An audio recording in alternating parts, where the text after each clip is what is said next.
काम बंद कर दिए, वो चले गए आगे।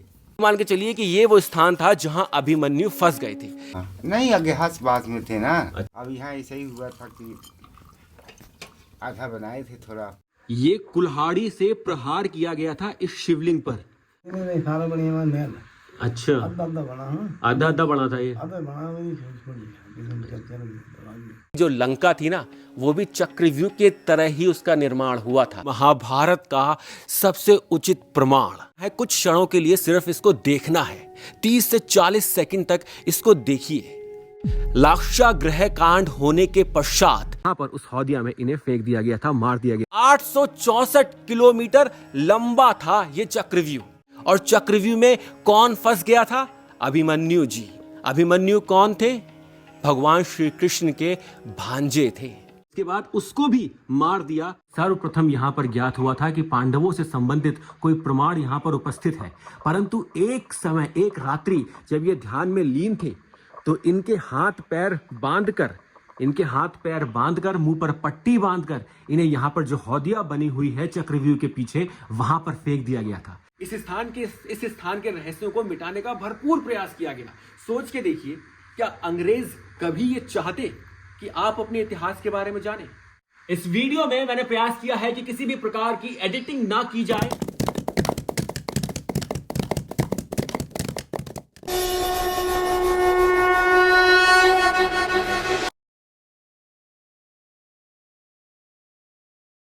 तो दोस्तों, ये है महाभारत का सबसे उचित प्रमाण, एक ऐसा सबूत जिसको झुटलाया नहीं जा सकता।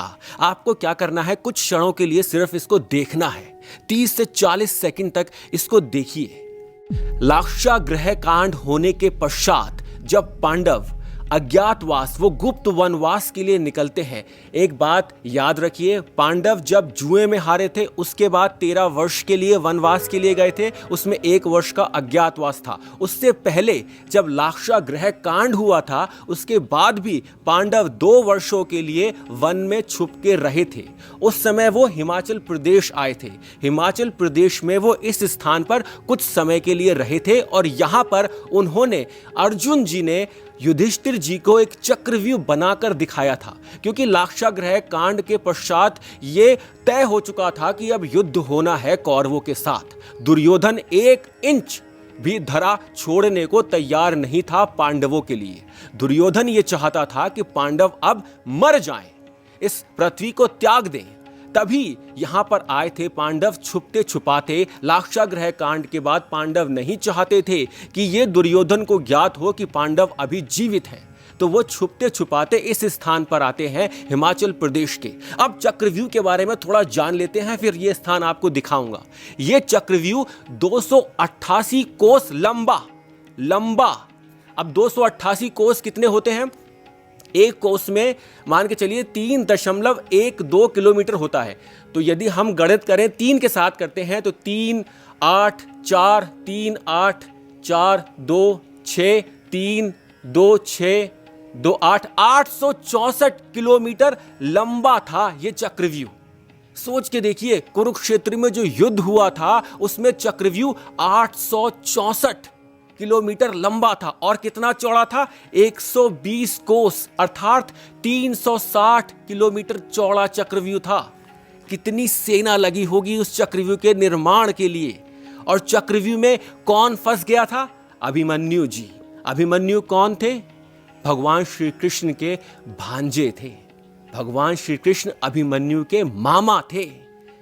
अर्जुन की भार्या माता सुभद्रा भगवान श्री कृष्ण की ही बहन थी। सोचिए, अभिमन्यु भगवान श्री कृष्ण के भांजे इस चक्रव्यूह में फंस गए थे। अब समस्या क्या हुई थी? अंदर कौन कौन था? चक्रव्यूह पे जो गेट पे जो खड़ा था वो था जयद्रथ।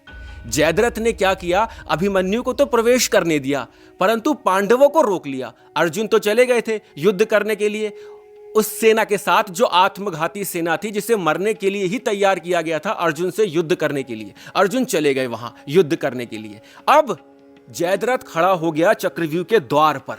उसने क्या किया? अभिमन्यु को तो प्रवेश करने दिया, परंतु बाकी पांडवों को रोक लिया। यदि युधिष्ठिर इस चक्रव्यूह में प्रवेश कर जाते तो युधिष्ठिर फंस जाते और बंदी बना लिए जाते, और युधिष्ठिर यदि बंदी बन जाते तो युद्ध समाप्त हो जाता।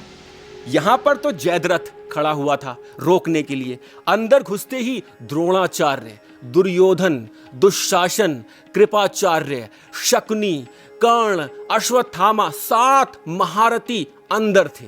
वो एक एक पॉइंट पर खड़े हुए थे रोकने के लिए अभिमन्यु को, परंतु किसी ने अभिमन्यु को रोका नहीं, अभिमन्यु को प्रवेश करने दिया अंदर, क्योंकि प्लान ही ये था। यही प्लान था कि अभिमन्यु एक बार अंदर प्रवेश कर जाए, उसके बाद ये 7 महारथी और भी बहुत सारे अतिरथी उसमें थे जो वहां पर उपस्थित थे, और वहां पर अभिमन्यु प्रवेश कर जाता है चक्रव्यूह में दौड़ता दौड़ता। अब क्या होता है चक्रव्यूह में? चक्रव्यूह में होता है कि हर एक पंक्ति में, ये इस समय सीमेंट का बना हुआ है, परंतु जो असली चक्रव्यूह था वो इस जहां पर मैं बैठा हूं वरांदे, इसके नीचे था। दोस्तों ये जो व्यू चक्र यहाँ पर लिखा है, ये जो वरांदा है, इसका निर्माण बाद में किया गया था, और जो असली जो व्यू चक्र था जो अर्जुन द्वारा बनाया गया था वो इसके नीचे था। यहाँ पर अब जो व्यू चक्र बना हुआ है, जो चक्र व्यू बना हुआ है, वो बाद में लोगों ने उसका निर्माण कराया, देखते हुए कि यहाँ पर पहले से कुछ ऐसा बना हुआ था।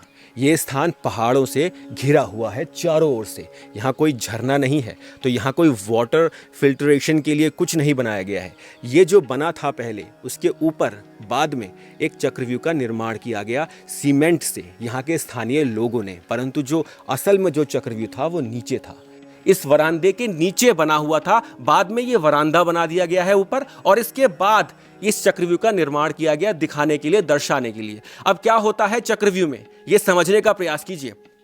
चक्रव्यूह में ये होता है कि हर पंक्ति में 4 सैनिक होते हैं, 1 2 3 4 ऐसे ऐसे करके पूरी पंक्तियां होती है। 4 सैनिक होते हैं एक पंक्ति में, और बहुत सारी पंक्तियां थी एक पंक्ति में। यहां पर मान के चलिए ये है प्रथम पंक्ति, इसमें 4 सैनिक खड़े हुए हैं आगे पीछे, 1 2 3 4 सैनिक आगे पीछे खड़े हैं। जो प्रथम सैनिक है ना, वो सबसे कमजोर थे, वो ये लोग चाहते थे कि उनको मारा जाए। उसको मार के योद्धा बड़ा उत्साहित होता था कि मैंने प्रथम पंक्ति तोड़ दी है। उसके पीछे उससे भी मजबूत सैनिक, शक्तिशाली, उसके पीछे उससे भी शक्तिशाली सैनिक, और जैसे ही प्रथम पंक्ति के सैनिक मरते थे, उसका स्थान लेने के लिए अन्य सैनिक वहां पर उपस्थित थे। ऐसे क्या होता था कि आप तीरों की वर्षा तो करोगे और सैनिकों को मारते हुए अंदर जाओगे, परंतु उसका स्थान कोई ना कोई लेता जाएगा। तो वो जो चक्रव्यूह था वो और शक्तिशाली बनता जाया करता था, और जो वो सैनिक, जो योद्धा अंदर घुसता था उसमें, वो शक्तिहीन होता जाता था। उसके जैसे आप थक जाते हैं युद्ध करते करते, तो वो थक जाया करता था, और वो थकते थकते ही वो अंदर पहुंचता था, जिससे कि उसकी शक्ति काफी हद तक क्षीण हो चुकी होती थी। परंतु एक 16 वर्षीय नौजवान योद्धा अभिमन्यु, उसकी शक्ति क्षीण नहीं हुई थी, वो अंदर तक पहुंच जाता है। ये मान के चलिए कि ये वो स्थान था जहां अभिमन्यु फंस गए थे। यहां पर सैनिकों ने तो उसको बाहर निकलने नहीं दिया, अब यहां पर वो आकर फंस गए, और यहां पर उन्हें 7 महारथियों ने और भी बहुत सारे रथियों ने घेर लिया। अब यहां पर उन्होंने बड़ा युद्ध किया, कर्ण के साथ भी युद्ध किया, गुरु द्रोणाचार्य के साथ भी युद्ध किया, दुर्योधन को परास्त किया एक बार, तो दुशासन के साथ तो मल्ल युद्ध किया और परास्त किया। परंतु उसके बाद पीछे से कर्ण ने उन पर वार कर दिया। कर्ण ने उन पर वार किया तो उनका जो रथ था और जो धनुष था, जिसे वो रौद्र के नाम से बुलाते थे अभिमन्यु, वो टूट जाता है और वो धरा पर गिर जाते हैं। उसके पश्चात भी उन्होंने उनसे कहा कि आप 7 नहीं, एक एक करके मुझसे युद्ध कीजिए, फिर देखिए कौन विजयी घोषित होता है। इस चक्रव्यूह से भी मैं बाहर निकलूंगा विजयी होकर। उन्होंने बड़ा युद्ध करने का प्रयास किया, एक एक करके कोई उनके साथ युद्ध करने आना चाहता ही नहीं था। यहां पर 7 महारथी, फिर शकुनी ने उनके साथ कुछ समय के लिए मल्ल युद्ध किया। उसके पश्चात जो दुशासन का पुत्र था, जिसे दुर्मासन के नाम से भी कुछ लोग जानते हैं, उसने पीछे से वार किया उसके सर पर, अभिमन्यु जी के सर पर पीछे से वार किया, और फिर अभिमन्यु धरा पर गिर जाते हैं, और यहीं पर अभिमन्यु फंस के यहीं उनका देहांत हो जाता है। वो वीर गति प्राप्त करते हैं। अभिमन्यु को चंद्र के पुत्र के अवतार के रूप में भी कुछ लोग जानते हैं कि वो कुछ समय के लिए ही धरा पर आए थे। इसके बारे में मैं आपको विस्तार से बता चुका हूं अपनी पुरानी वीडियो में, जहां मैंने आपको पूरा चक्रव्यूह दिखाया है। ये स्थान मैं आपके साथ साझा इसलिए करना चाहता हूं क्योंकि कुछ लोग ये मानते हैं कि ये एक वाटर फिल्टर है, बौद्ध जो पंथ है उस धर्म के द्वारा निर्माणित, परंतु ये एक्चुअली में उस चक्रव्यूह का प्रतिबिंब है, जिसको बाद में अब लोगों ने as a water filter use करना आरंभ कर दिया गया है। जो वो चक्रव्यूह था ना, वो इस वरांदे के नीचे था। मेरे पास एक पुरानी फोटोग्राफ भी है, मैं आपके साथ यहाँ पे साझा कर दूंगा। तो ये जो है, ये असल में उसके ऊपर बना हुआ है, वरांदा वो नीचे है। जो असली चक्रव्यूह था, जब पांडव यहाँ पर आए थे, उन्होंने निर्माण किया था जिस चक्रव्यूह का, वो नीचे था। और वो एक तरीके से जमीन में, धरा में वो खरोच के बनाया था अर्जुन ने युधिष्ठिर को दिखाने के लिए कि ऐसे हम चक्रव्यूह का निर्माण कर सकते हैं। अब व्यू क्या होता है, यदि आप किसी सेना के फॉर्मेशन को, किसी मिलिट्री फॉर्मेशन को, किसी सैन्य टुकड़ी को, जो वो जिस तरह से वो लगी है, उसको आकाश से जब देखते हैं तो उसको व्यू बोलते हैं। कितने प्रकार के होते हैं व्यू, मिलिट्री फॉर्मेशन? हमारे ग्रंथों में, शास्त्रों में, पुराणों में वर्णित हैं 128 प्रकार के व्यू मिलिट्री फॉर्मेशन, जिसमें से 40 प्रकार के व्यू का उपयोग महाभारत काल में, महाभारत के युद्ध में उन 18 दिनों में हुआ था। आपके साथ एक और बात यहाँ पे साझा करना चाहूँगा कि रावण की जो लंका थी ना, वो भी चक्रव्यूह के तरह ही उसका निर्माण हुआ था, जिसमें रावण सेंटर में था और सैनिक वैसे ही लगाए हुए थे जैसे एक चक्रव्यूह में लगा करते थे या हैं। और जो इस समय रावण की लंका है, जो श्रीलंका है, वो असल में रावण की लंका है ही नहीं। रावण की लंका उससे पीछे थी, एक बहुत बड़ी नगरी थी वो। परंतु समय के साथ, लाखों वर्ष पूर्व की ये गाथा है रामायण की, सच्ची घटना है, ये लाखों वर्ष पूर्व की है। तो अब जो वो क्षेत्र था, लंका का जो मुख्य क्षेत्र था, वो तो समुद्र में डूब चुका है। इसके बारे में अगले किसी वीडियो में चर्चा करने वाले हैं। ये मैंने आपको चक्रव्यूह दिखाया है, और ये जो स्थान है, ये हिमाचल प्रदेश के रजनौड़ में है। मैं यहाँ अतः कई बार आ चुका हूँ। यहाँ पे गुरुजी भी रहा करते हैं। मैं प्रयास करता हूँ कि वो भी कुछ हमारे साथ साझा करें। यदि वो बात करना चाहें तो सबका सम्मान करना चाहिए। आइए अब आपको ये स्थान दिखाने का प्रयास करता हूँ कि ये स्थान है कहाँ पर। दोस्तों, ये वो मंदिर है जिसका निर्माण पांडवों द्वारा द्वापर युग के अंत में किया गया था, जब पांडव लाक्षागृह कांड के बाद इस स्थान पर आए थे। इस स्थान से पांडव फिर आगे निकल गए थे राक्षस हिडिंब के क्षेत्र में, जहां पर भीम जी का विवाह माता हिडिंबा से हुआ था, हिडिंब के वध के उपरांत। ये जो यहाँ तक का आप देख रहे हैं, तो लाल लाल लाल हो रखा है यहाँ पर, ये बनाया था पांडवों ने। कि यहाँ आए उन लोगों ने, बनाने लगे, नौन सारा उन्हीं के बनाया है। अच्छा, चक्रव्यूह है ना। हाँ जी, हाँ जी, हाँ, ये उन्हीं के द्वारा निर्माण। हाँ, उन्हीं के द्वारा निर्माण है। जो भोलेनाथ है ऊपर, ये अच्छा, ये भी उन्हीं के द्वारा। यहाँ नहीं, यहाँ के प्राचीन है। अच्छा, हाँ, ये पहले का है। पहले का है, पहले वो यहाँ आए थे दर्शन करने के लिए। हाँ, नहीं, अज्ञातवास में थे ना। अच्छा, अज्ञातवास तो में। जो आगे जो चीज कुछ दिखाई पड़ जाता था उन्हें, कोई चीज उनके दृष्टि में, वही कुछ करने लगते थे। अब यहाँ ऐसा ही हुआ था कि आधा बनाए थे, थोड़ा 4 बज गया था। हाँ जी। तो ऊपर गुजर लोग रहते हैं। अच्छा, गुजरी ने उन्हें छाट छोड़ दिया था। छाट छोड़ दिया था। उनका कोई छुतक पड़ जाता होगा, तो काम बंद कर दिए, वो चले गए आगे।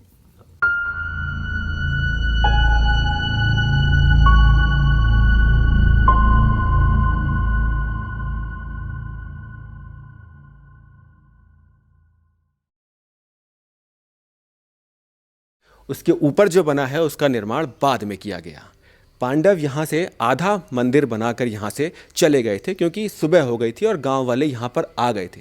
पांडव नहीं चाहते थे कि वो यहाँ हैं, इसका ज्ञात किसी को भी हो, क्योंकि यदि पांडवों के यहाँ होने का ज्ञात हस्तिनापुर को हो जाता तो फिर दोबारा से दुर्योधन सतर्क हो जाता और फिर से प्रयास करता पांडवों का वध करने के लिए। ये है वो मंदिर। आइए आपको मंदिर के दर्शन कराता हूँ। अब दोस्तों, जो ये मंदिर है यहाँ पर, ये पांडवों द्वारा नहीं बनाया गया है, अंदर का जो हिस्सा है ये, क्योंकि पांडव तो आधा मंदिर बना के यहाँ से चले गए थे। ये मंदिर बाद में, इस मंदिर का बाद में निर्माण किया गया है। और आप देख सकते हैं यहाँ पर भिन्न भिन्न देवी देवताओं की प्रतिमाएं लगी हैं। अंदर भगवान श्री कृष्ण और राधा रानी की प्रतिमा लगी है, जो आपके सामने है यहाँ पर ये, और एक छोटा सा यहाँ पर एक छोटी सी प्रतिमा आपको देखने को मिलेगी, वो प्राचीन है। अब कितनी प्राचीन है वो किसी को ज्ञात नहीं है, परंतु वो काफ़ी प्राचीन है और ये जो स्थान है ये तो अत्यंत प्राचीन है दोस्तों।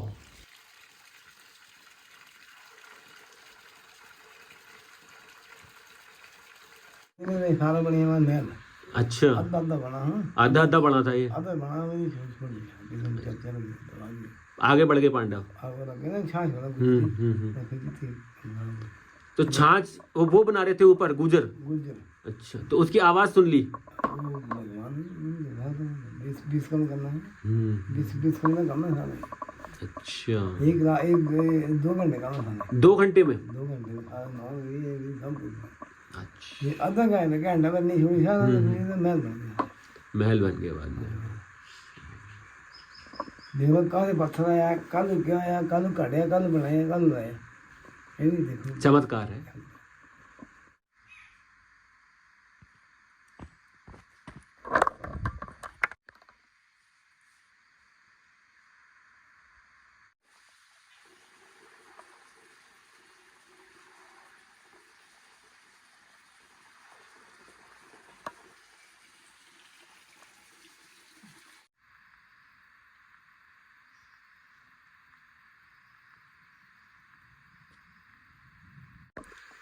यहाँ पर जो भोलेनाथ का मंदिर है ना दोस्तों, उस पे दोस्तों ये आप देख रहे हैं ना, दोस्तों ये आप देख रहे हैं, ये कुल्हाड़ी से प्रहार किया गया था इस शिवलिंग पर। ये देख रहे हैं आप, इस शिवलिंग पर कुल्हाड़ी से प्रहार किया गया था इस स्थान के रहस्य को छुपाने के लिए। किसी को ये ज्ञात ना हो कि ये पांडव कालीन स्थान है, इसको छुपाने के लिए यहाँ पर कुल्हाड़ी से इस पर प्रहार किया गया। ये देख रहे हैं, प्रहार के निशान आपको साफ दिखेंगे, गड्ढा, और यहाँ पर एक खून की धारा बहने लगी थी शिवलिंग से। जब इस शिवलिंग से खून की धारा बहने लगी तो जिसने प्रहार किया था वो स्वयं इस स्थान पर ध्यान मग्न हो गया था और यहाँ पर वो भोलेनाथ का भक्त बनकर रहने लगा था। उसके बाद उसको भी मार दिया। किसने मारा ये अभी पूरी तरह से कोई बता नहीं रहा है कि किसने मारा, परंतु उसको भी बाद में मार दिया गया था। ये देख रहे हैं आप, ये शिवलिंग पर जो ये निशान है, ये कुल्हाड़ी से प्रहार किया गया था। ये अति प्राचीन वृक्ष है, यहाँ पर एक त्रिशूल है। ये पांडवों के प्रतिबिंब के रूप में यहाँ पर नाग दर्शाए गए हैं। युधिष्ठिर, भीम, अर्जुन, नकुल, सहदेव, और ये है महादेव का वो मंदिर जिस पे कुल्हाड़ी से प्रहार किया गया था। ये महादेव और माता पार्वती की प्रतिमा है अंदर। ये वृक्ष है और ये है वो अति प्राचीन पत्थर जो यहाँ पर पांडवों द्वारा स्थापित है। इसमें आपको पांडवों की आकृतियां भी दिखाई देंगी इसमें यहाँ पर। दोस्तों ये जो समाधि स्थल है ये आपको देखने अवश्य आना चाहिए। ये बाबा जी जो हैं इन्हें सर्वप्रथम यहाँ पर ज्ञात हुआ था, ये ब्रह्मलीन महंत कैलाश गिरी जी हैं, इन्हें सर्वप्रथम यहाँ पर ज्ञात हुआ था कि पांडवों से संबंधित कोई प्रमाण यहाँ पर उपस्थित है। परंतु एक समय, एक रात्रि जब ये ध्यान में लीन थे तो इनके हाथ पैर बांधकर मुंह पर पट्टी बांधकर इन्हें यहाँ पर जो हौदिया बनी हुई है चक्रव्यूह के पीछे, वहां पर फेंक दिया गया था। अब इसके पीछे क्या उद्देश्य था आइए बताता हूं आपको। उसी स्थान पर जाके वहां पर उस हौदिया में इन्हें फेंक दिया गया था, मार दिया गया था, और ऐसे ही कई बाबाओं को यहाँ पर मार दिया गया जिससे कि इस स्थान का जो रहस्य है लोगों के सामने ना आए। आइए वहां पर बताऊंगा आपको क्यों मारा गया था इन्हें। इसके पीछे उद्देश्य ये था कि इस स्थान के बारे में किसी को ज्ञात ना हो। बाबा ने बताया मुझे कि लोग चाहते नहीं थे, कुछ लोग ऐसे थे जो चाहते नहीं थे कि पांडवों से जुड़े इस स्थान के रहस्य को, इतिहास को आने वाली पीढ़ी जाने। इस स्थान के रहस्यों को मिटाने का भरपूर प्रयास किया गया। सोच के देखिए, क्या अंग्रेज कभी ये चाहते कि आप अपने इतिहास के बारे में जानें?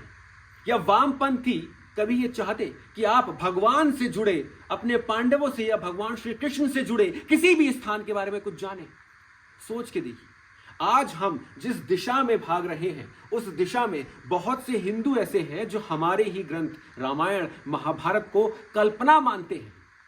एक बात आपको याद रखनी है, किसी भी पुस्तक को पढ़ने से पहले वो पुस्तक किसने लिखी है यह जानना आवश्यक है, क्योंकि कोई भी पुस्तक उसके लेखक की विचारधारा को दर्शाती है। इस वीडियो में मैंने प्रयास किया है कि किसी भी प्रकार की एडिटिंग ना की जाए और जैसा आप इस स्थान को देखना चाहते हैं वो दिखाने का मैंने प्रयास किया है।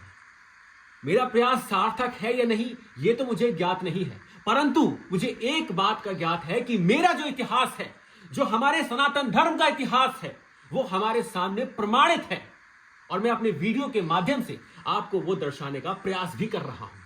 आशा करता हूं कि आपको मेरे वीडियोस अच्छे लग रहे होंगे। यदि अच्छे लगे हैं वीडियोस मेरे तो आपसे एक निवेदन है, हृदय से निवेदन है कि लाइक, कमेंट, शेयर कीजिएगा और कमेंट सेक्शन में हरे कृष्ण, जय श्री कृष्ण, जय श्री राम, जय बजरंगबली, हर हर महादेव कुछ भी लिखकर अवश्य जाइएगा।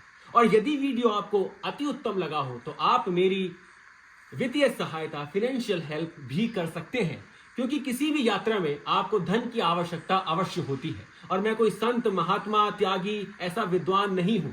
मैं हाथ जोड़ के भिक्षा भी मांग लेता हूं यदि मेरे धर्म का कार्य इससे संपन्न होता है तो।